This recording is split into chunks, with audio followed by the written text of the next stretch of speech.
এই ভিডিওটি ইসলামিক শিক্ষা ও নসিহতের উদ্দেশ্যে তৈরি করা হয়েছে। আজকের গল্পটি আমাদের শেখাবে কেন সততা, ধৈর্য এবং আল্লাহর উপর ভরসা রাখা খুবই গুরুত্বপূর্ণ। চলুন শুরু করি। এক ছোট্ট গ্রামে বাস করত ইমরান নামে এক যুবক।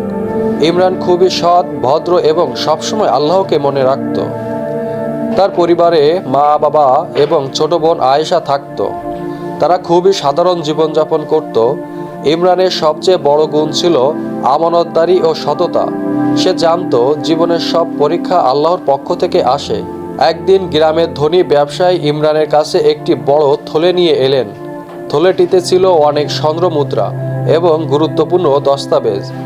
ব্যবসায়ী বললেন, আমি সফরে যাচ্ছি, এই থলেটি তোমার কাছে রাখছি।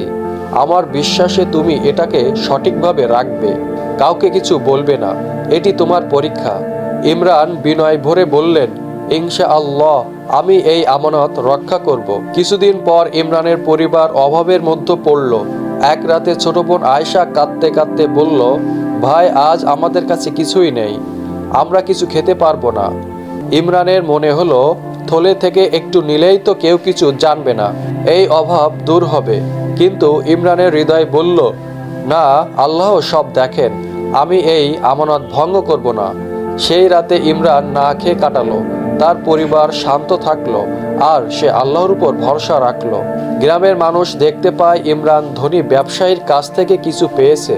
তারা নানা গুঞ্জন চালাতে থাকে। কেউ বলে, শুধু খেতে পেলেই কি তার লোভ থাকবে না? কিন্তু ইমরান কোনো উত্তর দেয়নি। সে জানতো সততার পথে আল্লাহর পথে পথ প্রদর্শক।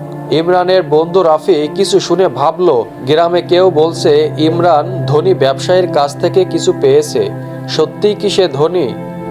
রাফি দেখতে পায় ইমরান শান্ত, উদার এবং সবসময় সাহায্য করতে প্রস্তুত। সে ইমরানের আচরণ দেখে বুঝলো, ভালো মানুষ ধনী মানে হয় কেবল টাকা নয়, চরিত্র ধন হয় প্রকৃত ধন। অবশেষে ব্যবসায়ী ফিরে এলো। ইমরান ঠিক আগের মতোই থলেটি হস্তান্তর করলো। ব্যবসায়ী অবাক হয়ে বলল, তুমি চাইলে সহজেই এটি নিতে পারতে, কেন নাওনি? ইমরান শান্ত কণ্ঠে বলল, কারণ আল্লাহ সব দেখেন। ব্যবসায়ী এতটাই মুগ্ধ হলেন যে তিনি ইমরানকে আরও স্বর্ণ মুদ্রা দিলেন এবং ব্যবসায়ের অংশীদারি বানালেন।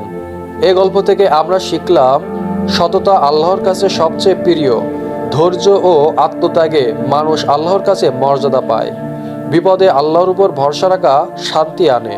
ভালো আচরণ ও উদারতা কখনো আর্থিক ধনের চেয়ে কম নয়। প্রিয় দর্শক, আজকের গল্পটি আমাদের শেখালো আল্লাহর জন্য সততা, ধৈর্য, আত্মত্যাগ এবং ভালো আচরণের গুরুত্ব।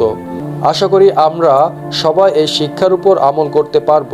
ভিডিওটি ভালো লাগলে শেয়ার করবেন যেন অন্যরাও শিখতে পারে।